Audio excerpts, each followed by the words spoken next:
இந்த வீடியோவில் மல்டிபிள் கிளாஸஸ்னால் என்னென்னு பார்க்கலாம். மல்டிபிள் கிளாஸஸ்னால் ஏற்கனவே எக்ஸிஸ்டிங் கிளாஸில் ஒரு நியூ கிளாஸ் க்ரியேட் பண்ணுறது தான் மல்டிபிள் கிளாஸஸ். ஓகே, இது எப்படி யூஸ் பண்ணலான்னா, இங்கே வந்து நான் .m1 ஒரு கிளாஸ் க்ரியேட் பண்ணிக்கிறேன்.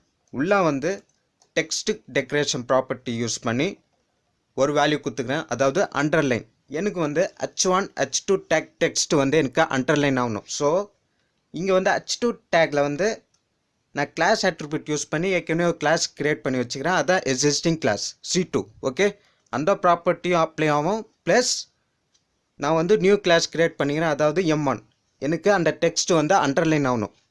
ஓகே, எப்படி யூஸ் பண்ணுறதுனா C2 space M1. Okay, already existing class space new class name. Okay, value கொடுத்துக்கணும். அதே மாதிரி இங்கே கொடுத்துக்கிறேன் ஸ்பேஸ் M1. ஓகே, எனக்கு h1 டேகும் எனக்கு அண்டர்லைன் ஆகணும். ஸோ நான் h1 டேக்கில் எந்த கிளாஸும் யூஸ் பண்ணல. ஸோ கிளாஸ் அட்ரிபியூட் யூஸ் பண்ணி M1 வேல்யூ கொடுத்துக்கணும். இப்போ இது சேவ் பண்ணிக்கலாம். இப்போ என்னோடய வெப் பேஜை ரீஃப்ரெஷ் பண்ணி பார்க்குறேன்.